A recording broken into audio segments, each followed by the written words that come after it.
नमस्कार दोस्तों, आपका स्वागत है हमारे नए हॉरर पॉडकास्ट में। दोस्तों, आज का हॉरर पॉडकास्ट आजाद जी की है, जो एक ट्रक ड्राइवर है। तो चलिए अब यह कहानी आजाद जी के नजरिए से सुनते हैं। लेकिन उससे पहले आप लोगों से एक रिक्वेस्ट है, अगर आप लोग चैनल पर नए हैं तो चैनल को सब्सक्राइब करें और हाई पॉइंट भेजकर अपना सपोर्ट जरूर दिखाएं। तो अब ज्यादा समय नहीं लेते हैं, चलिए कहानी की शुरुआत करते हैं। दोस्तों, मेरा नाम आजाद है और मैं पेशे से एक ट्रक ड्राइवर हूं। मैं उत्तर प्रदेश का रहने वाला हूं, लेकिन पिछले 12 सालों से मैं देश भर में ट्रक चलाता आ रहा हूं। आपने शायद बहुत सारी कहानियां सुनी होंगी ट्रक ड्राइवरों की जिंदगियों से जुड़ी हुई, लेकिन जो बात मैं आज आपके सामने बताने जा रहा हूं वह सिर्फ एक हादसा नहीं था। वह एक ऐसा अनुभव था जो मुझे आज तक चैन से सोने नहीं देता। कई बार रात को नींद में हड़बड़ाकर उठ जाता हूं, पसीने में तरबतर। ऐसा लगता है जैसे फिर से उसी रास्ते पर हूं। वही डर, वही सन्नाटा और वही चेहरा जो उस दिन पहली बार दिखाई दिया था। मैं जानता हूं कि मेरी बात सुनकर आप लोगों को शुरुआत में ये किसी कहानी जैसा ही लगेगा, लेकिन यकीन मानिए, ये सब मैंने खुद अपनी आंखों से देखा और मैं आज भी उस रात को जी रहा हूं। ये बात है साल 2016 की। दिसंबर का महीना था। सर्दियां अपने पूरे शबाब पर थीं। मैं और मेरा खलासी अंकित दोनों एक बड़े प्रोजेक्ट का माल लेकर महाराष्ट्र से बंगाल के लिए रवाना हुए थे। माल था लोहे की चादरों और पाइपों का, जो किसी रेलवे ब्रिज के निर्माण में इस्तेमाल होने वाला था। कंपनी ने साफ हिदायत दी थी कि माल 3 दिन के भीतर पहुंचना चाहिए, क्योंकि वहां मजदूर और इंजीनियर पहले से साइट पर मौजूद थे। अगर देरी होती तो नुकसान भी हमारा ही होता, क्योंकि देर होने पर हमें हफ्तों इंतजार करना पड़ता था अगली बुकिंग के लिए। हमने सुबह 9 बजे पुणे से निकलना तय किया था। चाय नाश्ते के बाद मैं ट्रक लेकर गोदाम पहुंचा। वहीं पर अंकित पहले से मौजूद था। हम लोगों ने मिलकर माल चढ़वाया और सारे कागजात चेक किए। रास्ता लंबा था। महाराष्ट्र से बंगाल तक की दूरी वैसे तो हाईवे से तय करने पर करीब 2 दिन का वक्त लेती थी, लेकिन अगर कोई अच्छा शॉर्टकट मिल जाए तो 1 दिन में काफी दूरी तय हो सकती थी। यही सोचते हुए हम ट्रक लेकर निकल पड़े।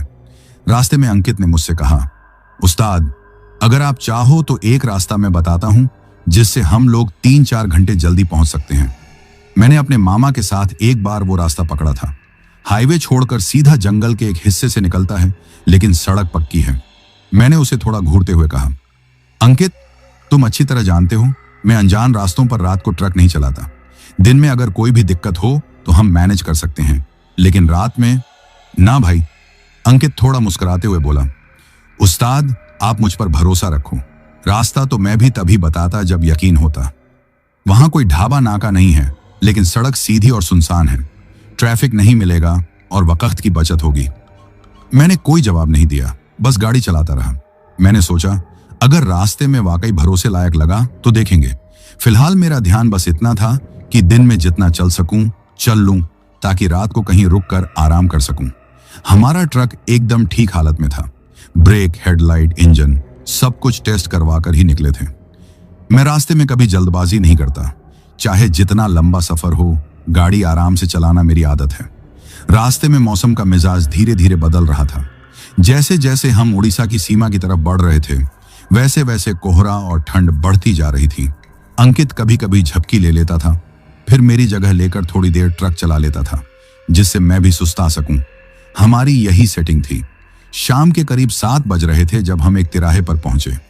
आगे का रास्ता हाईवे की ओर जा रहा था और एक रास्ता बाईं तरफ किसी जंगल की ओर मुड़ता था। सड़क पक्की थी, लेकिन कुछ दूर बाद वो छोटी दिख रही थी। अंकित ने मुझसे कहा, उस्ताद, यही वो रास्ता है। बाईं तरफ मुड़ जाएं तो 200 किलोमीटर सीधे अंदर से होकर निकलेंगे और झारग्राम पहुंच जाएंगे। वहां से सीधा बंगाल का रास्ता पकड़ लेंगे। मैंने ब्रेक दबाया। ट्रक थोड़ा हिचका, फिर रुका। मैं कुछ देर सोचता रहा। आसपास सन्नाटा था। ना कोई गांव, ना कोई दूसरी गाड़ी। दूर दूर तक बस कोहरा। मैं थोड़ी देर चुप रहा, फिर अंकित से पूछा, तुम्हें यकीन है ये रास्ता सुरक्षित है? अंकित ने सिर हिलाया। बिल्कुल, मैंने एक बार मामा के साथ यही रास्ता पकड़ा था। उस वक्त दिन था, लेकिन रास्ता साफ था। मैंने लंबी सांस लेते हुए कहा, ठीक है, लेकिन अगर एक बार कुछ भी गड़बड़ लगी तो वापस लौट पड़ेंगे। अंकित हंसते हुए बोला, पक्का उस्ताद, कोई गड़बड़ नहीं होगी। मैंने ट्रक को धीरे धीरे मोड़ते हुए बाईं ओर मोड़ लिया। अब हम उस रास्ते पर थे जो शायद हमारे लिए कभी न भूलने वाला साबित होने वाला था। सड़क की चौड़ाई कम थी, लेकिन एकदम सीधी जा रही थी। दोनों तरफ ऊंचे ऊंचे पेड़ थे, जिनकी टहनियां ऊपर जाकर आपस में मिल रही थी। ऐसा लग रहा था जैसे कोई हरा सुरंग हो। सड़क पर कोई लाइट नहीं थी, लेकिन हमारी ट्रक की हेडलाइट काफी तेज थी। मैं हमेशा HR हेडलाइट लगवाता हूं, जिससे कोहरे में भी कुछ हद तक साफ दिखाई देता है। कुछ ही किलोमीटर अंदर आने के बाद माहौल पूरी तरह बदल चुका था। न कोई आवाज, न कोई रोशनी। ट्रक की आवाज के सिवा कुछ सुनाई नहीं दे रहा था। अंकित थोड़ी देर बाद बोला, आजाद भाई, आपको डर तो नहीं लग रहा? मैंने कहा, डर मुझे रास्ते से नहीं, इंसान की नीयत से लगता है, और अभी तो रास्ता ही अनजान है। अंकित थोड़ा मुस्कुराया और चुप हो गया। हम आगे बढ़ते गए। लगभग आधा घंटा हो चुका था। हम करीब 30 किलोमीटर अंदर आ चुके थे, और तभी कुछ ऐसा हुआ जिससे मेरी रफ्तार धीमी पड़ गई। सामने कुछ हलचल दिखाई दी, लेकिन क्या वो इंसान था या कोई जानवर, उस वक्त समझ नहीं आया। मैंने ब्रेक दबाया और ट्रक धीरे धीरे रुक गया। सामने कोहरे के बीच कोई आकृति दिखाई दे रही थी। वो हिली नहीं, बस खड़ी रही। मैं और अंकित दोनों उस ओर देखने लगे। आजाद भाई, कुछ है सामने, अंकित ने धीरे से कहा। हाँ, मैं भी देख रहा हूं। मैंने हेडलाइट ऊंची कर दी, लेकिन सामने खड़ी वो आकृति अभी भी धुंधली थी। धीरे धीरे वो हल्का सा आगे बढ़ी, और जैसे ही वो कुछ पास आई, कुछ था उसमें जो असामान्य था। लेकिन ये कहानी अभी शुरू ही हुई थी। सामने कोहरे में जो आकृति दिखाई दे रही थी, वो अब धीरे धीरे और साफ होती जा रही थी। मैंने ट्रक की हेडलाइट हाई बीम पर कर दी थी, ताकि कुछ और क्लियर दिख सके, लेकिन उसके बावजूद भी वो आकृति पूरी तरह से साफ नहीं हो रही थी। ऐसा लग रहा था जैसे कोहरा सिर्फ उसी के चारों तरफ जमा हुआ हो। बाकी रास्ता कुछ हद तक साफ दिख रहा था, लेकिन जहां वो खड़ी थी, वहां कोहरे की एक मोटी चादर जमी हुई थी। मैं और अंकित दोनों चुपचाप उसकी तरफ देखे जा रहे थे। ट्रक उस समय एकदम स्टार्ट स्थिति में था, लेकिन मैंने एक्सीलरेटर छोड़ रखा था। सामने जो कुछ था वो मेरी रफ्तार रोकने के लिए काफी था। अंकित ने थोड़ा डरते हुए पूछा, आजाद भाई, क्या करें? गाड़ी आगे बढ़ाएं या यहीं रुक जाएं? मैंने कुछ पल तक उस आकृति की तरफ देखा, फिर बोला, अभी रुक जा, देख तो सही क्या चीज है ये, कहीं कोई गांव की औरत हो तो। हम दोनों की नजरें अब पूरी तरह उसी पर थीं। वो आकृति अब धीरे धीरे और पास आ रही थी। जैसे ही वो करीब आई, हमें साफ दिखाई दिया कि वो एक औरत है। उसकी उम्र का अंदाजा लगाना मुश्किल था, लेकिन उसकी कद काठी से इतना जरूर लगा कि वो कोई जवान लड़की है। पर उसकी चाल में कुछ अजीब था, बहुत ही धीमी, एक एक कदम जैसे भारी हो। वो सीधी ट्रक के सामने आकर खड़ी हो गई। अंकित ने फुसफुसाते हुए कहा, आजाद भाई, ये लड़की कुछ बोल क्यों नहीं रही? मैंने कहा, पता नहीं, शायद गूंगी हो या फिर डर गई हो। औरत अब ट्रक के सामने बिल्कुल बीचों बीच खड़ी थी। मैंने हार्न नहीं बजाया, ना ही कोई आवाज लगाई, सिर्फ देखता रहा। उसकी आंखें बिल्कुल खाली थीं, जैसे उनमें कोई भाव ही नहीं था। उसके बाल बिखरे हुए थे और कपड़े एकदम गंदे और पुराने। वो हमें देख रही थी, लेकिन एक अजीब तरह की शांति के साथ। अंकित ने खिड़की से थोड़ा झुककर उसे इशारा किया, लेकिन वो फिर भी कुछ नहीं बोली। मैं ट्रक से नीचे उतरने का सोच ही रहा था कि अंकित ने मेरा हाथ पकड़ लिया। आजाद भाई, मत उतरो, मुझे ये लड़की सही नहीं लग रही। मैंने उसकी बात अनसुनी करते हुए दरवाजा खोला और नीचे उतरा। नीचे उतरते ही ठंडी हवा का एक झोंका मेरे चेहरे से टकराया। इतनी सर्द हवा थी कि मेरी सांस कुछ पल के लिए थम सी गई।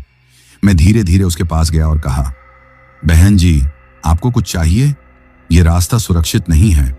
आप इस वक्त यहाँ अकेली क्या कर रही हैं? लेकिन उसने कोई जवाब नहीं दिया, बस मुझे देखती रही। उसकी आंखों में अब भी वही खालीपन था। मैंने फिर पूछा, आप बोल क्यों नहीं रही? कोई दिक्कत है? अंकित ऊपर से चिल्लाया, आजाद भाई, छोड़ो यार, चढ़ो ऊपर, ये मुझे कुछ ठीक नहीं लग रही। मैंने लड़की की तरफ हाथ बढ़ाकर हल्के से उसका ध्यान खींचा। अगर कुछ चाहिए तो इशारा करो, हम मदद कर देंगे। वो लड़की अब भी कुछ नहीं बोली, बस एक बार गर्दन हल्की सी झुकाई, जैसे कुछ कहने की कोशिश कर रही हो, लेकिन जुबान साथ नहीं दे रही। उसके होंठ कांप रहे थे, लेकिन आवाज नहीं निकल रही थी। मैं कुछ और पूछने ही वाला था कि तभी पीछे से ट्रक का हॉर्न अपने आप बज उठा। मैं एकदम चौंक गया और पीछे मुड़ा। अंकित भी डर कर खड़ा हो गया। मैं तेजी से ट्रक की तरफ भागा और चढ़ते ही अंकित से पूछा, तूने हॉर्न बजाया? अंकित का चेहरा पीला पड़ चुका था। उसने धीरे से कहा, मैंने कुछ नहीं किया, वो हॉर्न अपने आप बजा। मेरे हाथ खुद ब खुद स्टीयरिंग की तरफ बढ़े। सब कुछ ठीक था, लेकिन हॉर्न का बटन थोड़ा अंदर दबा हुआ था, जैसे किसी ने जबरदस्ती उसे दबा दिया हो, और फिर धीरे धीरे वापस आ रहा था। मैंने जल्दी से ट्रक स्टार्ट किया और लड़की की तरफ देखा, लेकिन वो अब वहां नहीं थी। जहां वो खड़ी थी वहां अब सिर्फ कोहरा और खाली सड़क थी। मैंने तेजी से हेडलाइट इधर उधर घुमाई, लेकिन वो कहीं नहीं दिख रही थी। ऐसा लग रहा था जैसे वो अचानक हवा में गायब हो गई हो। अंकित बुरी तरह से घबरा गया था। उसने जल्दी से दरवाजा बंद किया और बोला, आजाद भाई, मैं तो कहता हूं कि हम वापस चलें। ये रास्ता कुछ ठीक नहीं लग रहा मुझे। मैंने गाड़ी का गियर डाला, एक लंबी सांस ली और धीरे से कहा, इतनी दूर आ गए हैं अंकित, अब वापस लौटना भी तो उतना ही खतरा है। थोड़ा आगे तक चलते हैं, अगर कुछ और अजीब हुआ तो वहीं से मुड़ जाएंगे। अंकित ने कुछ नहीं कहा, बस चुपचाप बैठा रहा। हमने ट्रक को फिर से उसी रास्ते पर आगे बढ़ाया, लेकिन अब कुछ बदल चुका था। हवा में सन्नाटा पहले से भी गहरा हो गया था। पेड़ों की सरसराहट अब कानों में अजीब सी आवाज पैदा कर रही थी। रास्ता अब और संकरा होता जा रहा था। ट्रक जैसे जैसे अंदर घुसता जा रहा था, वैसे वैसे हमारी बेचैनी बढ़ती जा रही थी। अचानक मेरी नजर दाहिनी तरफ गई और मुझे लगा जैसे कोई दौड़ता हुआ पेड़ों के पीछे से गुजर गया हो। मैंने ब्रेक नहीं मारा, बस गाड़ी धीरे कर दी। अंकित ने भी देखा, लेकिन हम दोनों ने कुछ नहीं कहा। कुछ देर बाद सड़क एक जगह आकर दो हिस्सों में बंट गई। एक रास्ता सीधे जा रहा था और दूसरा थोड़ा दाहिने मुड़कर किसी और दिशा में निकल रहा था। मैंने ट्रक रोका और अंकित से पूछा, कौन सा रास्ता लेना है? अंकित चुप था। मैंने दोबारा पूछा, अंकित, तुम ही तो शॉर्टकट जानते हो, अब क्या करें? अंकित ने धीरे से कहा, आजाद भाई, उस लड़की के बाद अब कुछ भी समझ नहीं आ रहा। मैंने बाहर देखा, दोनों रास्ते सुनसान थे और सन्नाटा ऐसा कि जैसे कोई वहां सांस भी न ले रहा हो। लेकिन अब फैसला लेना जरूरी था। कौन सा रास्ता, सीधा या दाहिना?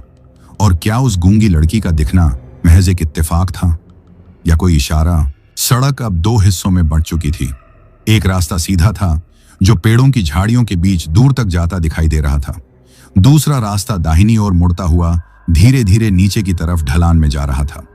दोनों ही तरफ सन्नाटा, दोनों ही तरफ घना जंगल और दोनों ही तरफ वही कोहरा जो अब आंखों के सामने पर्दा बन गया था।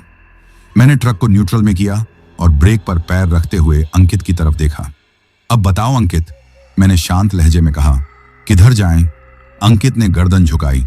उसकी आंखें अब सड़क पर नहीं, उसके पैरों पर थीं। थोड़ी देर चुप रहने के बाद उसने कहा, आजाद भाई, मैं तो उस वक्त अपने मामा के साथ गया था, तब उन्होंने ही गाड़ी चलाई थी। मुझे बस इतना याद है कि हम दाहिने मुड़े थे, लेकिन अब जो हो रहा है ये उस वक्त नहीं हुआ था। मैंने गहरी सांस ली, गाड़ी से बाहर उतरकर आसपास देखा, लेकिन कोहरे ने इतना कुछ ढक रखा था कि 10 कदम आगे भी नहीं दिख रहा था। ट्रक की हेडलाइटें भी इस घने सफेदपन को नहीं चीर पा रही थी। तो फिर सीधा चलते हैं, मैंने कहा। कम से कम थोड़ा ऊंचा रास्ता है। ढलान वाले रास्ते में गाड़ी फंस गई तो चढ़ नहीं पाएंगे। अंकित ने कुछ नहीं कहा। मैंने गाड़ी फिर से फर्स्ट गियर में डाली और धीरे धीरे सीधा रास्ता पकड़ लिया। जैसे जैसे हम आगे बढ़े, पेड़ों की शाखाएं सड़क के ऊपर से झुकती जा रही थी। ट्रक के ऊपर उन शाखाओं की सरसराहट ऐसी लग रही थी जैसे कोई ऊंचाई से खरोंच मार रहा हो। हवा में एक अजीब सी नमी थी जिससे ट्रक के शीशे लगातार धुंधले हो रहे थे। मुझे बार बार वाइपर चलाने पड़ रहे थे। करीब 15 मिनट और चले होंगे, तभी अचानक ट्रक ने हल्का सा झटका खाया। मैं सतर्क हो गया, हैंडल कसकर पकड़ लिया और एक्सीलेटर धीरे किया। अंकित, कुछ महसूस हुआ? मैंने बिना उसकी तरफ देखे पूछा। हाँ भाई, कुछ झटका सा लगा, उसने कहा। हम दोनों अब शांत थे। एक एक सेकंड लंबा लग रहा था। अचानक ट्रक ने दूसरा झटका दिया और इस बार इंजन की आवाज कुछ अजीब सी हो गई, जैसे गला रुंध गया हो। मैंने फौरन क्लच दबाया, लेकिन ट्रक धीरे धीरे रुक गया। मैंने इग्निशन बंद किया और दोबारा स्टार्ट करने की कोशिश की। इंजन स्टार्ट नहीं हुआ। अंकित, बैटरी तो चेक की थी ना? मैंने जल्दी से पूछा। हाँ भाई, सब कुछ ठीक था, सुबह ही नई बैटरी डाली थी। मैंने फिर कोशिश की, लेकिन ट्रक की आवाज बस वही टिक तक सीमित रही। अब हमारी सांसें थमी हुई थी। बाहर का कोहरा अब और गाढ़ा हो गया था। ट्रक के चारों तरफ मानो सफेदी की दीवार खड़ी हो गई थी। नीचे उतरते हैं, मैंने कहा। देखते हैं क्या गड़बड़ है। अंकित ने थोड़ी देर चुप रहकर कहा, आजाद भाई, आपको वो लड़की याद है? मैंने उसकी तरफ देखा। हाँ, क्या हुआ? पता नहीं क्यों ऐसा लग रहा है जैसे हम उसी के बाद से किसी और ही रास्ते पर आ गए हैं। घबरा मत, मैंने कहा, कुछ नहीं होगा, चल टॉर्च निकाल। हम दोनों नीचे उतरे। टॉर्च की रोशनी अब घने कोहरे में वैसी लग रही थी जैसे पानी में छड़ी हुई बीम, बस 2 कदम तक ही दिख रही थी। मैंने ट्रक के बोनट को खोला और वायरिंग देखने लगा। सब कुछ नॉर्मल लग रहा था, लेकिन स्टार्टिंग वायर कुछ ढीली दिख रही थी। हाथ बढ़ाकर उसे टाइट करने लगा ही था कि पीछे से एक आवाज आई, किसी के पैरों की आवाज, जैसे किसी ने लकड़ी के सोल वाली चप्पल पहन रखी हो और वो सड़क पर चल रहा हो। मैंने फौरन गर्दन घुमाई। अंकित भी सतर्क हो गया। हम दोनों ने टॉर्च उस दिशा में घुमाई जहां से आवाज आई थी, लेकिन वहां कुछ नहीं था, सिर्फ कोहरा। अंकित, तूने सुना? मैंने पूछा। हाँ उस्ताद, किसी के चलने की आवाज थी, अंकित ने धीरे से कहा। अब हमें लगने लगा कि हम इस रास्ते पर अकेले नहीं हैं। हमने जल्दी से ट्रक का बोनट बंद किया और फिर से अंदर चढ़ गए। मैंने स्टार्ट करने की फिर से कोशिश की और इस बार ट्रक ने बिना किसी हिचक के स्टार्ट ले लिया। अंकित चौंक गया। अभी तक तो कुछ नहीं हो रहा था, अब अचानक कैसे स्टार्ट हो गया? उसने कहा। मैंने कोई जवाब नहीं दिया, बस हैंडल पकड़ा और ट्रक को धीरे धीरे आगे बढ़ाने लगा। लेकिन जैसे ही हम 100 मीटर आगे बढ़े, सामने वही आकृति दोबारा दिखाई दी। वही लड़की, गूंगी, उसी जगह, ट्रक के ठीक बीचों बीच खड़ी। अब की बार उसने कुछ इशारा किया, हाथ की 2 उंगलियां ऊपर उठाईं और फिर सड़क की दाहिनी ओर इशारा किया। अंकित ने डरते हुए कहा, उस्ताद, ये लड़की हमें कुछ बताना चाहती है। मगर ये अचानक फिर कैसे आ गई और पीछे से कब निकली? मैंने कहा, या तो हम पीछे लौटे हैं या फिर ये कुछ और है। अंकित की आवाज कांप रही थी। मैंने ट्रक रोका, लेकिन नीचे नहीं उतरा। लड़की बस खड़ी रही, बिल्कुल शांत, और अब उसने धीरे से दोनों हाथों से सिर की तरफ इशारा किया, फिर सड़क की तरफ। अंकित ने कहा, उस्ताद, शायद वो बता रही है कि आगे मत जाओ। हो सकता है, मैंने धीरे से कहा, लेकिन अब अगर हम यहीं रुक गए तो ये रास्ता कब तक ऐसा ही रहेगा, कौन जाने। और तभी ट्रक की छत पर कुछ गिरा। एक बार में ही तेज आवाज, जैसे कोई भारी चीज। अंकित बुरी तरह चौंका। उस्ताद, कुछ गिरा ऊपर।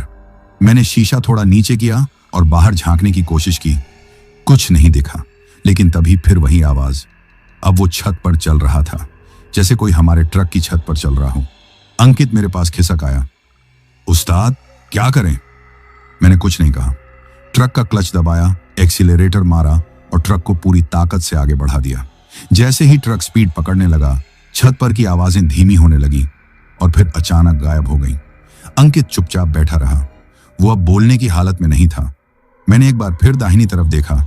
लड़की अब भी वहीं खड़ी थी, लेकिन इस बार उसकी आंखें बंद थीं और चेहरे पर एक अजीब मुस्कान थी। हम लोग करीब 10 मिनट तक ट्रक चलाते रहे। मैंने स्पीड थोड़ी कम ही रखी थी, क्योंकि अब हर मोड़ पर मुझे ऐसा लगने लगा था कि कोई आकृति सामने खड़ी न हो। कोहरा और गहरा होता जा रहा था। गाड़ी की हेडलाइट बस कुछ ही मीटर तक साफ दिखा पा रही थी। ट्रक के चारों ओर माहौल कुछ ऐसा था जैसे हवा में कुछ भारी सा लटक रहा हो। अंकित अब शांत हो चुका था, मगर उसका चेहरा बता रहा था कि वह हर पल कुछ सोच रहा है। मैं जानबूझकर उससे कुछ नहीं पूछ रहा था। काफी देर तक कोई औरत, कोई आवाज, कोई हलचल नहीं दिखी।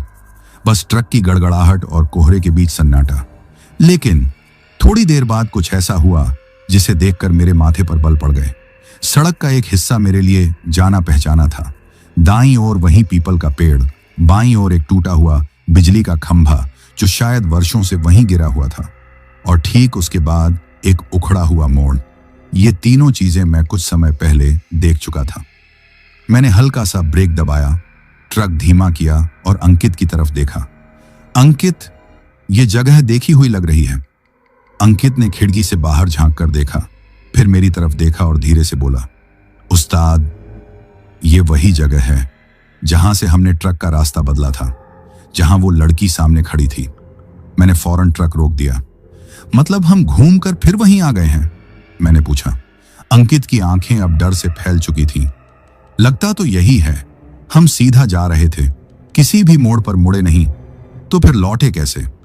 मैंने ट्रक की हेडलाइट ऑफ कर दी और सड़क की तरफ देखा।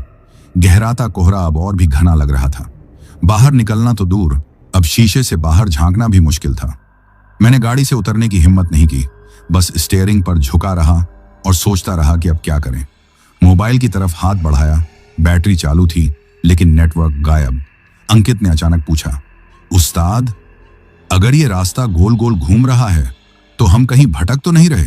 मैंने कहा, रास्ता भटकने से पहले इंसान का मन भटकता है।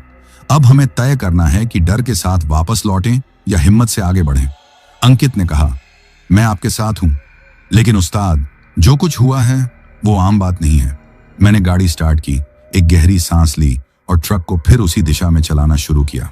अब हम दोनों सतर्क थे, आंखें हर मोड़ पर घूमती थीं, कान हर आवाज पर चौकस हो जाते। ट्रक धीरे धीरे आगे बढ़ता रहा और हर 2 मिनट बाद हम किसी न किसी जानी पहचानी चीज को फिर से देख लेते। वही पेड़, वही गड्ढा, वही टूटी हुई सड़क का किनारा। यह अब सिर्फ संयोग नहीं था। मैंने ट्रक एक जगह रोका, ट्रक के अंदर लाइट जलाई और सीट के नीचे से वही पुराना नक्शा निकाला जो हम ट्रांसपोर्ट ऑफिस से हर लंबे रूट पर चलने से पहले लेते थे। मैंने उस रास्ते को देखने की कोशिश की जिसे हम फॉलो कर रहे थे, लेकिन वो सड़क उस नक्शे में थी ही नहीं। अंकित, मैंने धीमे से कहा, यह रास्ता कहीं लिखा ही नहीं है। अंकित भी चुपचाप देखता रहा। नक्शे पर हमारी लोकेशन बताने जैसा कोई संकेत नहीं था, जैसे हम किसी ऐसे इलाके में आ गए हों जो इस दुनिया के नक्शे में ही ना हो। मैंने धीरे धीरे ट्रक बढ़ाना शुरू किया। अब मुझे कुछ कुछ यकीन होने लगा था कि हम किसी सामान्य जगह पर नहीं हैं। और तभी फिर वही आकृति सामने दिखाई दी, वही लड़की उसी जगह बिल्कुल वैसे ही खड़ी। बस इस बार वो अकेली नहीं थी, उसके पीछे थोड़ी दूरी पर कोई और भी खड़ा था। हमारे ट्रक की हेडलाइट सिर्फ लड़की तक ही पहुंच पा रही थी। पीछे खड़ी आकृति सिर्फ एक परछाई जैसी थी, लंबी, झुकी हुई और स्थिर। अंकित अब कांपने लगा था। उस्ताद, पीछे कौन है उसके? मैंने दूर से देखने की कोशिश की, लेकिन कोहरा उस परछाई को ढंक रहा था। शायद कोई और है, मैंने कहा, या कुछ और। अब मैंने ट्रक नहीं रोका। मैंने हल्का एक्सीलरेटर दिया और ट्रक को सीधे लड़की की तरफ बढ़ाया। वो वहीं खड़ी रही, बिल्कुल चुप।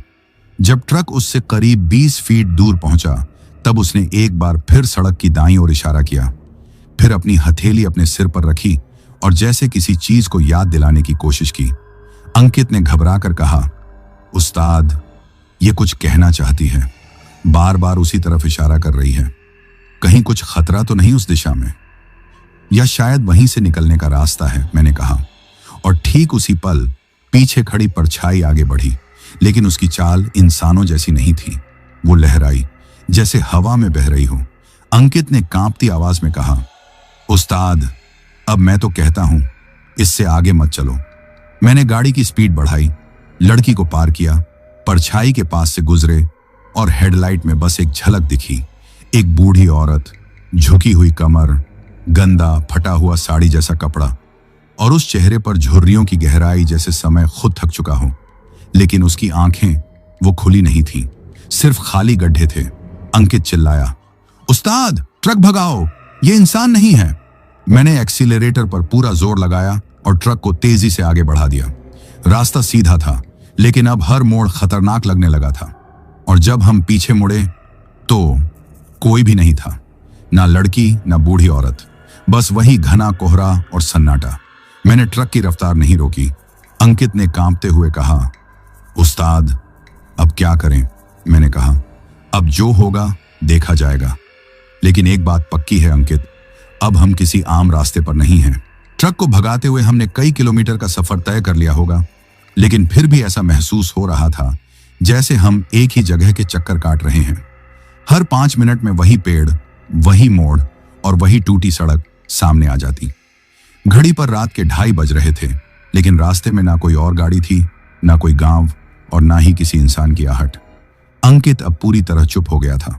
उसका चेहरा स्याह पड़ चुका था और होंठ सूख चुके थे। वो खिड़की से बाहर एक तक देखे जा रहा था। कुछ देर बाद उसने अचानक मेरी ओर देखा और धीमे से बोला, भैया, क्या हम किसी भूतिया रास्ते में फंस गए हैं?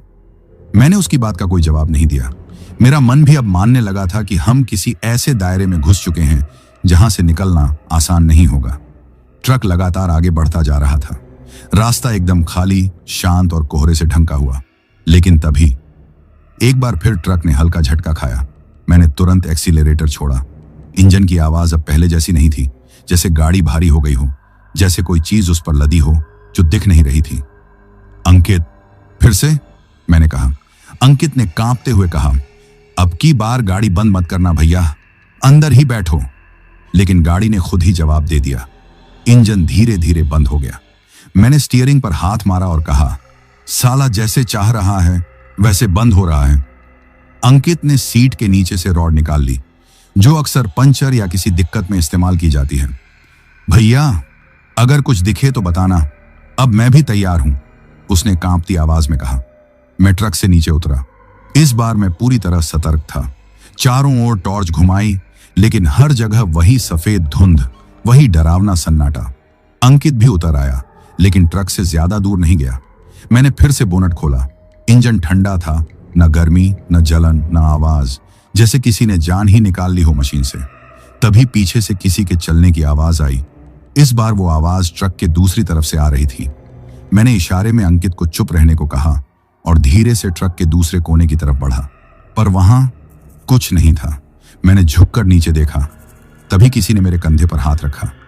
मैं एक झटके से पलटा। अंकित था। भैया, मैं तो डर गया, कहीं कुछ दिखा क्या? कुछ नहीं, पर कोई जरूर है आसपास। हम दोनों फिर से ट्रक में चढ़ गए। इंजन स्टार्ट करने की कोशिश की, लेकिन इस बार कोई टिक की भी आवाज नहीं आई, बिल्कुल खामोशी। तभी सामने एक रोशनी दिखाई दी, हल्की सी, पीली सी, जैसे किसी लालटेन की लौ। वो रोशनी धीरे धीरे हमारी तरफ बढ़ रही थी। अंकित, देखो तो सामने क्या है? अंकित ने खिड़की से बाहर झांका। कोई लालटेन लेकर हमारी तरफ आ रहा है भैया। आदमी लग रहा है? मैंने पूछा। नहीं, परछाई जैसी लग रही है, चलती है लेकिन पैर नहीं दिखते। अब मेरा धड़कन तेज हो गया था।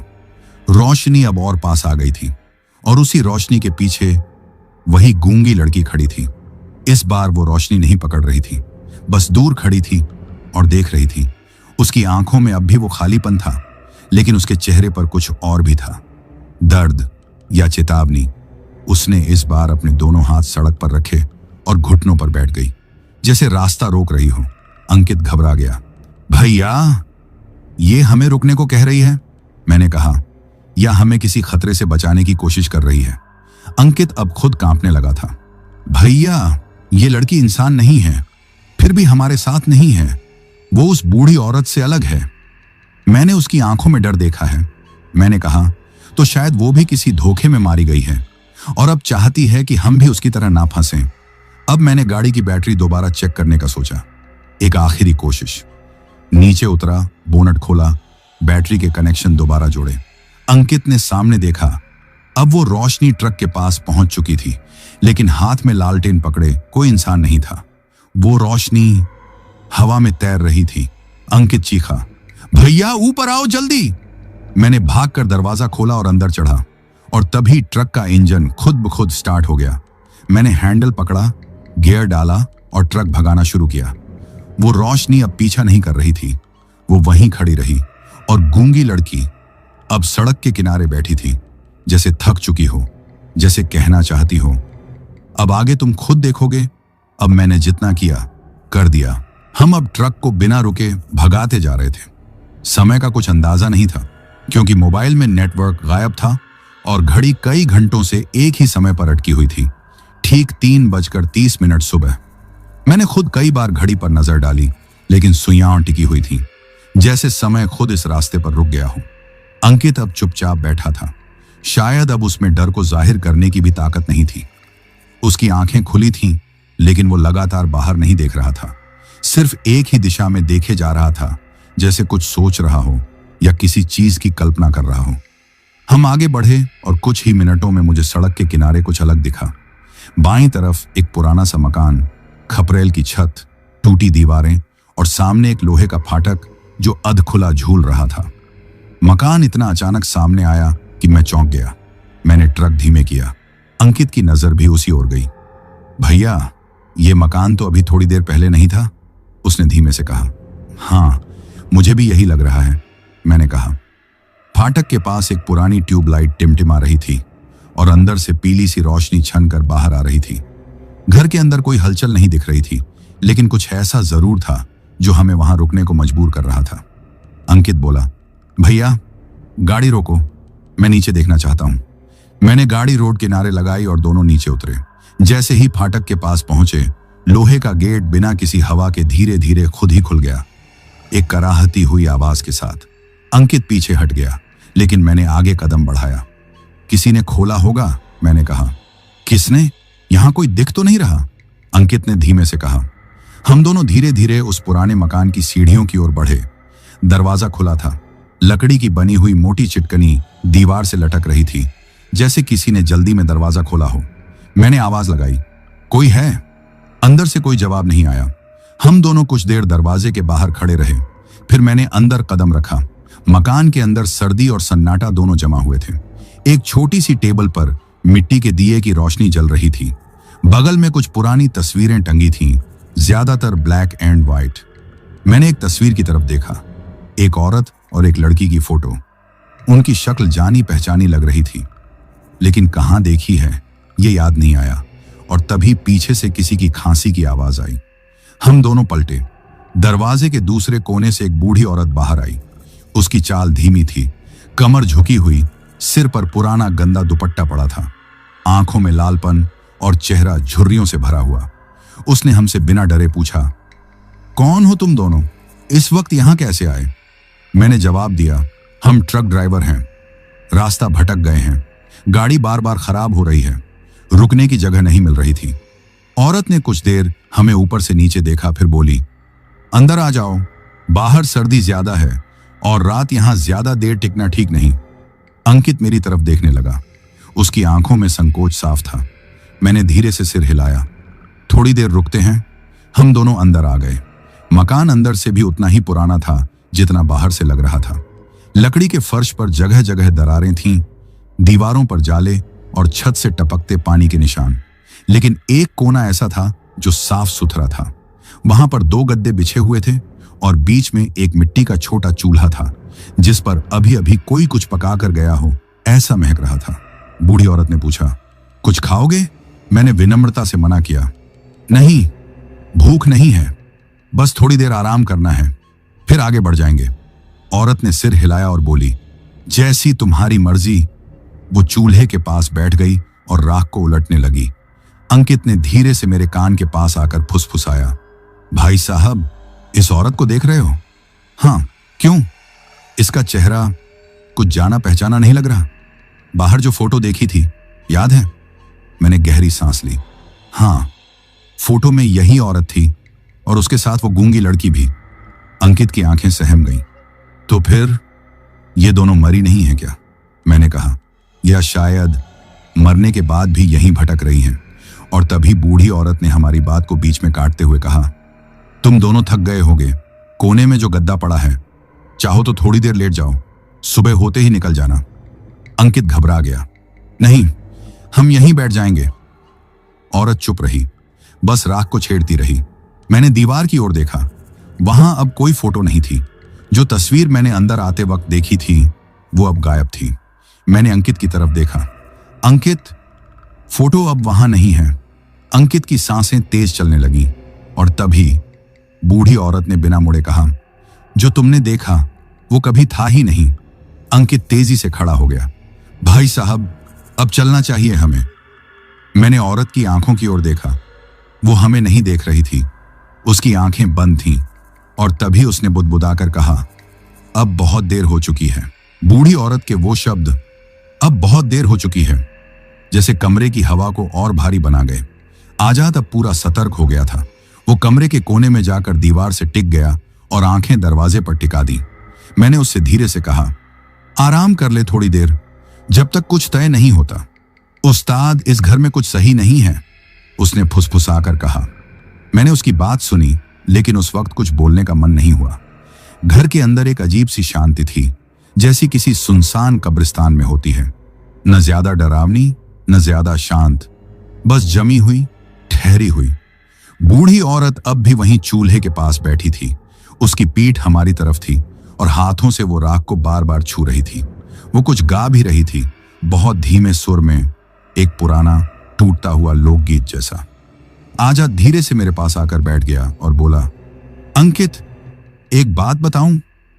हाँ, मैंने उस फोटो में जो लड़की देखी थी ना, वो वही गूंगी लड़की है जो हमें रास्ते में मिली थी। और ये औरत, ये उसी की मां है शायद।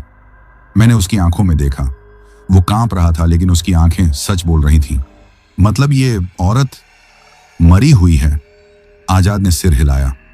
हो सकता है, या शायद वो कभी मरी ही नहीं थी, मैंने धीरे से कहा। हम दोनों चुप हो गए। घड़ी के कांटे अब भी 3:33 पर अटके हुए थे। मैंने जमीन पर बिछे गद्दे पर टेक लगाई। नींद तो वैसे भी नहीं आ रही थी, लेकिन आंखें थक चुकी थीं। आजाद ने भी अपनी जगह समेटी और वहीं कोने में लेट गया, लेकिन उसकी निगाहें अब भी हर कोने को बारीकी से देख रही थीं। करीब आधा घंटा बीत गया होगा और तभी घर के पिछले हिस्से से लकड़ी के दरवाजे के चरमराने की आवाज आई, जैसे किसी ने धीरे से पुराना दरवाजा खोला हो। आजाद एकदम सतर्क होकर उठ बैठा। मैंने भी आंखें खोली। अंकित, कुछ सुना? आजाद ने पूछा। हाँ, अंदर से आया था। हम दोनों कुछ पल तक वैसे ही बैठे रहे। बूढ़ी औरत अब भी वैसे ही बैठी थी, लेकिन अब उसकी पीठ थोड़ा झुकी हुई लग रही थी, जैसे वो जमीन को घूर रही हो। आजाद ने धीरे से कहा, कहीं कोई और तो नहीं इस घर में? मैंने खामोशी से सिर हिलाया। अब घर की हवा में कुछ बदल चुका था। वो ठंड जो बाहर थी अब घर के अंदर भी घुस चुकी थी और हवा में अचानक चंदन की जले हुए लोहे जैसी गंध भर गई थी। आजाद ने नाक पर रुमाल रख लिया। यह कैसी बदबू है, जैसे कोई पुरानी चीज जली हो या कुछ सड़ रहा हो, मैंने कहा। तभी पिछवाड़े के दरवाजे से कुछ चलने की आवाज आई, जैसे किसी ने नंगे पैर लकड़ी के फर्श पर चलते हुए दरवाजे से दरवाजा पार किया हो। मैंने फौरन टॉर्च उठाई। आजाद ने कहा, अंकित, ये अब हद हो गई है, हमें यहां से निकलना होगा। मैंने फुसफुसाकर कहा, अभी नहीं, देखना होगा कि आवाज किसकी थी। और तभी हमारे कमरे के सामने वाले दरवाजे की कुंडी खुद ब खुद ऊपर उठी, धीरे धीरे, बिना किसी हाथ के, और दरवाजा चरमराकर खुला। सामने गूंगी लड़की खड़ी थी। वो चुपचाप हमारे सामने खड़ी रही। अब की बार उसका चेहरा साफ दिख रहा था।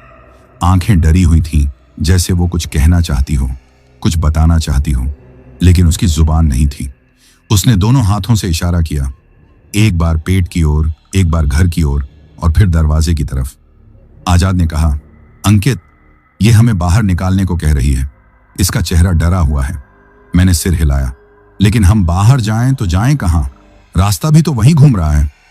गूंगी लड़की अब कमरे के अंदर आई और बीचों बीच रुक गई। उसने अपनी उंगलियों से जमीन पर एक आकृति बनाई, गोल दायरा, और उसके बीच एक चिन्ह जो किसी बंद दरवाजे जैसा दिख रहा था। आजाद फौरन बोला, यह रास्ता दिखा रही है, शायद कोई दरवाजा है जहां से हम बाहर निकल सकते हैं। लेकिन तभी बूढ़ी औरत ने अपनी जगह से सिर उठाया। हमने देखा, अब उसकी आंखें खुली थीं और वो सीधे गूंगी लड़की को देख रही थी। फिर वो धीरे से बोली, तू फिर आ गई।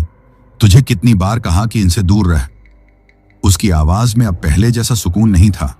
अब वो भारी, गूंजती हुई और कुछ असामान्य थी। गूंगी लड़की डर गई।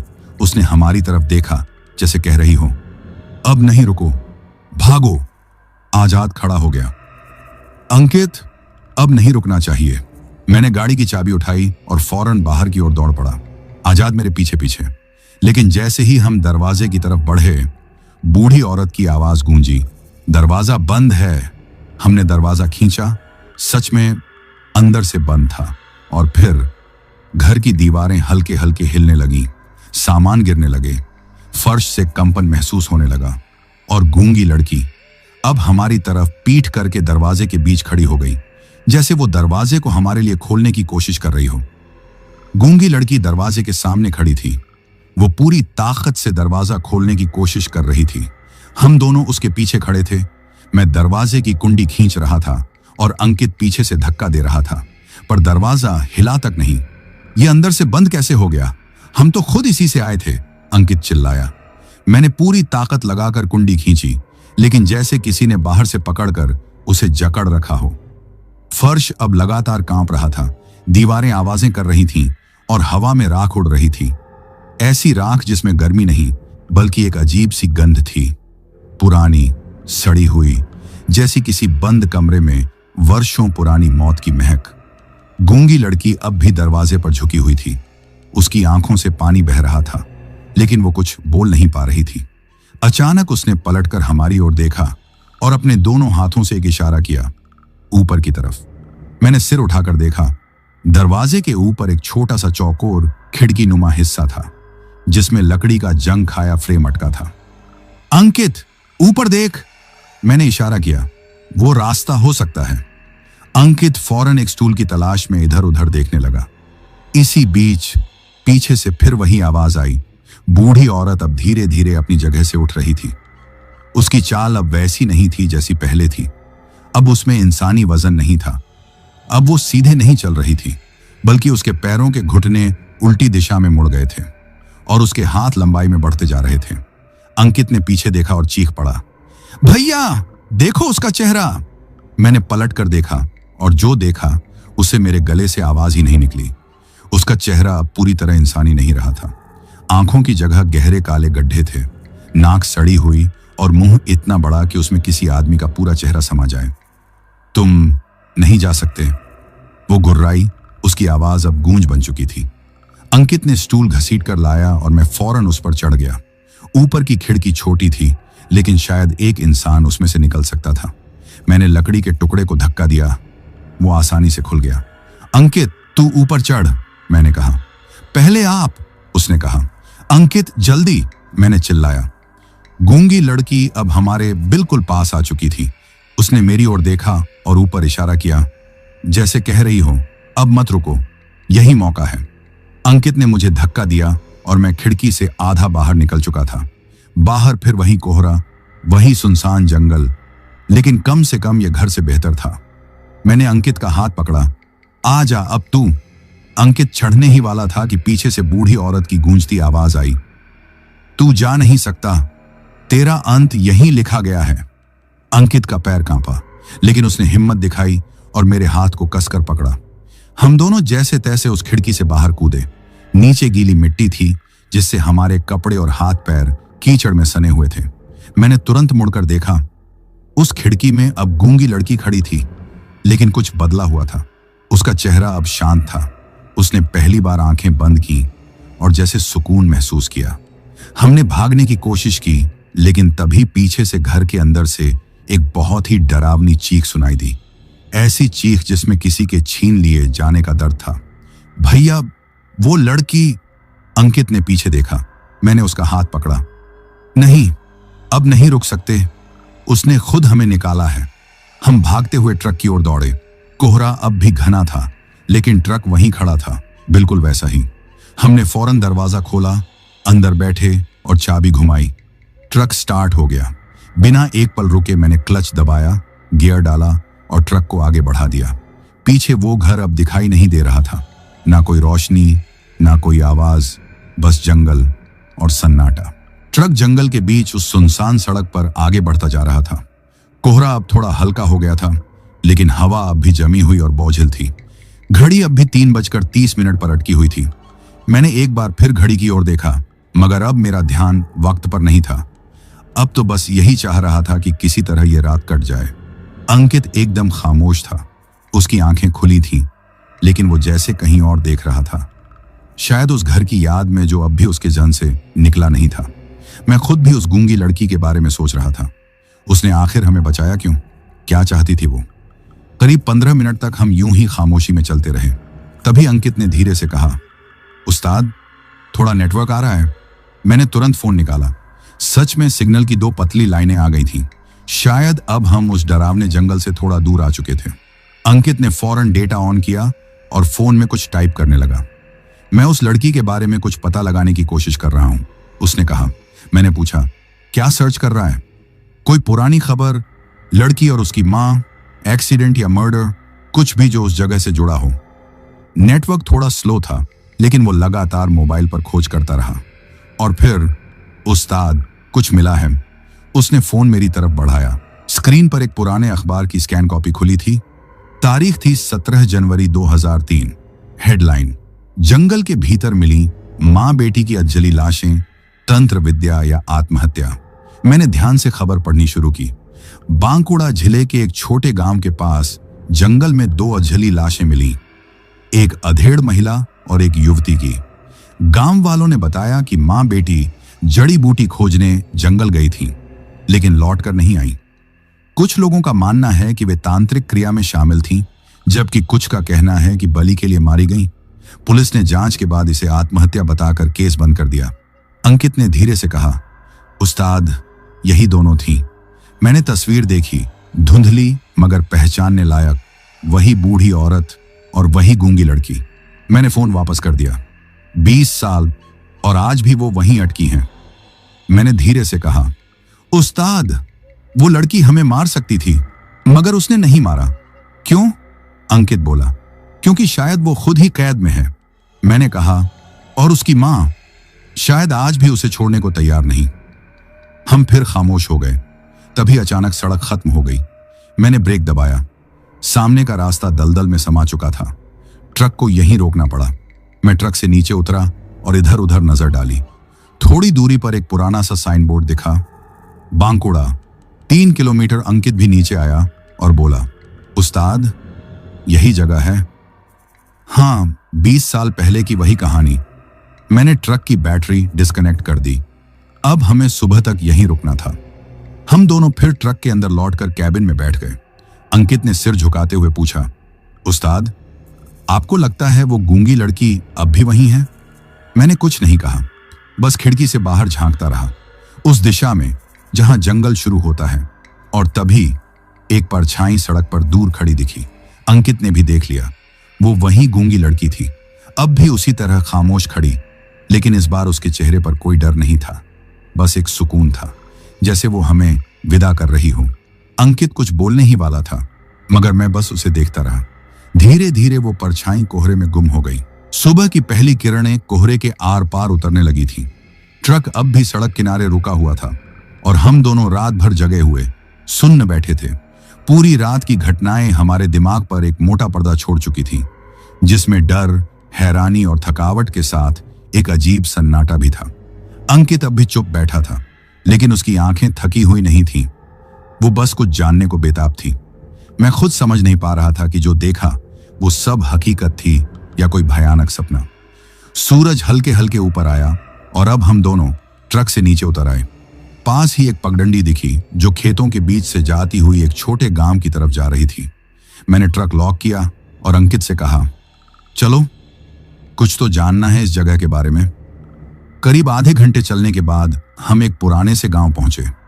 वहां के घर मिट्टी के थे, दीवारों पर पुराने पोस्टर चिपके हुए थे और गलियों में झाड़ू से बुहारी हुई थी, लेकिन सन्नाटा पसरा था। एक पुराने पीपल के पेड़ के नीचे एक बूढ़ा आदमी बैठा था। सफेद झुर्रीदार चेहरा, कांपते हाथ और आंखें जो बहुत कुछ देख चुकी थीं। उसके पास एक छोटी लकड़ी की माला थी जिसे वह धीरे धीरे फेर रहा था। मैंने पास जाकर नम्रता से पूछा, बाबा, हमें आपसे कुछ पूछना है। उसने मेरी तरफ देखा, कुछ सेकंड तक चुप रहा और फिर कहा, पूछने से पहले जान लो, जो सुनोगे वो तुम्हें चैन से सोने नहीं देगा। मैंने एक नजर अंकित की तरफ डाली। वो अब पूरी तरह सतर्क हो गया था। बूढ़ा आदमी बोला, तुम लोग जंगल से आ रहे हो ना, उस रास्ते से जहां कभी सड़क थी और अब सिर्फ साया है। मैंने धीरे से कहा, हाँ बाबा, हम रास्ता भटक गए थे और उस लड़की से मिले जो बोल नहीं सकती, और उस औरत से भी जो अब इंसान नहीं रही। बूढ़े ने कहा। हम दोनों चौंक गए। हमने कुछ नहीं बताया था, फिर भी वो सब जानता था। बूढ़ा एक गहरी सांस लेकर बोला, 20 साल पहले की बात है। गांव के बाहर एक विधवा और उसकी बेटी रहती थी। बेटी बोल नहीं सकती थी, लेकिन उसके इशारे इतने साफ थे कि लोग उसे बहुत समझते थे। दोनों माँ बेटी जंगल से जड़ी बूटियां इकट्ठी करके पास के बाजार में बेचती थीं। उनका गुजर बसर ठीक ठाक था। वो थोड़ा रुका, फिर बोला, लेकिन गांव के ही कुछ लोग जो तांत्रिक विद्या में विश्वास करते थे, उन्हें शक हुआ कि वो औरत तंत्र मंत्र जानती है। कहते थे उसकी बेटी के चुप रहने के पीछे कोई भेद है और वो खुद एक डायन है। धीरे धीरे ये अफवाह जंगल की आग बन गई। एक रात गांव के 4 आदमी उस घर में घुसे और बूढ़े की आंखें अब नम हो चुकी थीं। उसने माला रोक दी। उन्होंने दोनों माँ बेटी को जिंदा जला दिया, वहीं जंगल के उसी हिस्से में जहां आज भी तुम्हारा ट्रक बंद हो गया था। हम दोनों सुन्न थे। पुलिस आई, लेकिन गांव वालों ने एक कहानी बना दी कि औरत पागल थी, बेटी को लेकर भाग गई थी और जंगल में आत्महत्या कर ली। केस वहीं बंद हो गया। लेकिन उस रात के बाद से जिसने भी उस रास्ते से गुजरने की कोशिश की वो भटक गया। कई गायब हुए, कुछ लौटे लेकिन कभी ठीक नहीं हुए, और कुछ अब तक वहीं हैं। अंकित ने धीरे से पूछा, वो लड़की अब भी वहीं है? बूढ़ा बोला, हाँ, क्योंकि उसका मन साफ था। उसने किसी को नुकसान नहीं पहुंचाया। लेकिन उसकी मां, वो अब आत्मा नहीं रही, वो बन चुकी है छलावा। मैंने पूछा, वो हमें मार क्यों नहीं पाई? बूढ़ा थोड़ा मुस्कुराया, क्योंकि तुमने उस लड़की को देखा, उसकी आंखों में देखा, उसके इशारे समझे, और वो तुम्हें बाहर निकालना चाहती थी। जिसने सिर्फ डर देखा वो लौट नहीं पाया, लेकिन जिसने भरोसा किया वो बच गया। मैंने गहरी सांस ली। अंकित अब भी स्तब्ध था। पर बाबा, मैंने पूछा, क्या ये सब कभी खत्म नहीं होगा? बूढ़ा आदमी बोला, जब तक उस लड़की की आत्मा को मुक्ति नहीं मिलेगी, जब तक वो अपनी मां से आजाद नहीं होगी, ये रास्ता यूं ही लोगों को बुलाता रहेगा। और कोई कैसे आजाद कर सकता है उसे? बूढ़े ने आसमान की तरफ देखा, फिर कहा, भरोसे से, प्रार्थना से, और एक बार फिर उस जगह पर जाकर उसकी अधूरी बात को पूरा करके। अंकित ने धीमे स्वर में कहा, मतलब हमें फिर से वहां जाना होगा? बूढ़ा बोला, हाँ, लेकिन इस बार डर के साथ नहीं, समझ के साथ। हम दोनों चुप हो गए। अब सवाल यह था कि क्या हम वापस जाएंगे या डर के आगे भाग जाएंगे? पर एक बात तय थी, वो लड़की अब हमें छोड़ चुकी थी, लेकिन उसका सच अब हमारे भीतर था। गांव से लौटते वक्त रास्ता बिल्कुल सीधा था, न कोहरा न सन्नाटा, सब कुछ जैसे शांत और सामान्य था। ट्रक वहीं खड़ा था, वैसा ही जैसे छोड़ा था, लेकिन अब उसकी उपस्थिति एक नई जिम्मेदारी की तरह लग रही थी। अंकित ने धीरे से पूछा, उस्ताद, अब क्या करना है? मैंने ट्रक की चाबी निकालते हुए कहा, लौटना है वहीं जहां से सब शुरू हुआ था। क्या फिर से उस रास्ते में? अंकित की आवाज थोड़ी डरी हुई थी। हाँ, लेकिन इस बार डर कर नहीं, समझ कर। मैंने ट्रक का दरवाजा खोला और सीट पर बैठते हुए कहा। हम दोनों चुपचाप ट्रक में बैठ गए। इस बार रास्ता हमें नहीं बुला रहा था, हम खुद जा रहे थे, एक अधूरी आत्मा को मुक्त करने, और शायद खुद को भी। करीब 1 घंटे की ड्राइव के बाद हम उसी मोड़ पर पहुंचे जहां से वो पुराना जंगल वाला रास्ता शुरू होता था। पिछली बार जहां कोहरा था, अब वहां धूप फैली हुई थी, लेकिन हवा अब भी भारी थी, जैसे वक्त थमा हो और देख रहा हो कि अब हम क्या करने वाले हैं। हमने ट्रक को वहीं सड़क किनारे खड़ा किया और पैदल उसी दिशा में बढ़ने लगे जहां वो पुराना मकान था। रास्ता पहचानना आसान नहीं था, लेकिन हमारी स्मृति अब साफ थी। हम हर उस मोड़ को जानते थे जहां डर ने दस्तक दी थी। थोड़ी दूर चलने के बाद हमें वो टूटा हुआ मकान फिर से दिखाई दिया, बिल्कुल वैसा ही, बस अब शांत और स्थिर। दरवाजा पहले की तरह खुला हुआ था, लेकिन अब वहां से कोई हलचल नहीं आ रही थी। हमने अंदर कदम रखा। धूल और सन्नाटा, राख और दीवारों पर जमी परतें, सब अब भी वैसी ही थीं, बस अब वहां कोई नहीं था। मैंने उस कोने की ओर देखा जहां वो चूल्हा था, और वहीं पर पड़ी थी वो पुरानी माला, जो शायद उस बूढ़ी औरत की थी। अंकित ने धीरे से कहा, उस्ताद, अब क्या? मैंने जेब से हनुमान चालीसा की छोटी किताब निकाली, वो जो मैं हमेशा अपने पास रखता था, लेकिन कभी खोलकर पढ़ी नहीं थी। अब उसकी मुक्ति के लिए प्रार्थना करनी है, क्योंकि अब वही उसका रास्ता है। मैंने आंखें बंद की और पढ़ना शुरू किया। जय हनुमान ज्ञान गुण सागर। मेरी आवाज धीरे धीरे कमरे में फैलने लगी। अंकित भी साथ में बुदबुदाने लगा, और तभी उस कमरे में हल्की हवा चलने लगी, फर्श से राख उठने लगी, और वो चूल्हे का कोना थोड़ा कांपने लगा। हमने आंखें खोलकर देखा, वहां खड़ी थी वही गूंगी लड़की, लेकिन अब उसका चेहरा वैसा नहीं था जैसा पहले था।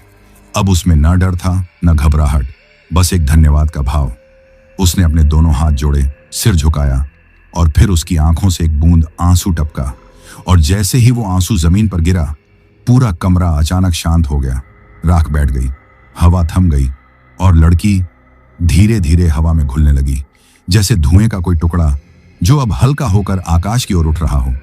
अंकित फुसफुसाया, उस्ताद, वो जा रही है। मैंने आंखें बंद कर ली। रामदूत अतुलित बल धामा। हम चुपचाप बैठे रहे जब तक उसकी परछाई भी आंखों से ओझल नहीं हो गई। घर अब सच में खाली था। उसकी मां, वो बूढ़ी औरत, कहीं नहीं दिखी।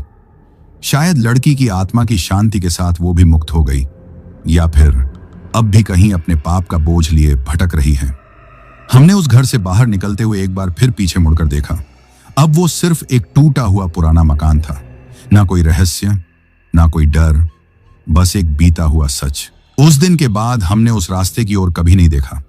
ट्रक चलता रहा, काम चलता रहा, जिंदगी भी, लेकिन कहीं भीतर एक हिस्सा अब भी उसी जगह पर ठहरा हुआ है।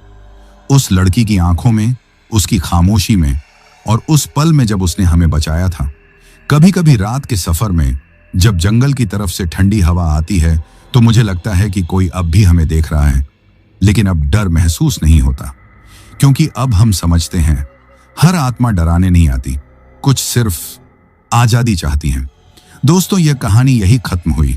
अब जिन भाइयों ने अपना नाम वीडियो में कमेंट किया था, उनका नाम लेते हैं। अजय राजपूत भाई रायबरेली से, आशुतोष मिश्रा भाई अयोध्या से, देवेंद्र कुमार भाई उत्तर प्रदेश से, नंदनी अहमदाबाद से, रोहित यादव भदोही ज्ञानपुर से, आशीष कुमार ओडिशा से, राजा बद्धनगर उज्जैन से, कांचा सोनी जबलपुर से, धर्मपाल नोएडा से। और अगर आप लोग भी चाहते हैं कि आपका नाम वीडियो में लिया जाए तो अपना नाम और अपने शहर का नाम वीडियो में कमेंट करें। अगर आपको यह कहानी पसंद आई हो तो वीडियो को लाइक और चैनल को सब्सक्राइब करें, ताकि और भी डरावनी कहानियां आप तक पहुंच सकें। कहानी को अंत तक सुनने के लिए दिल से धन्यवाद दोस्तों। आज के लिए बस इतना ही, मिलते हैं जल्द ही कुछ नई कहानियों के साथ। तब तक के लिए अपना ध्यान रखिए।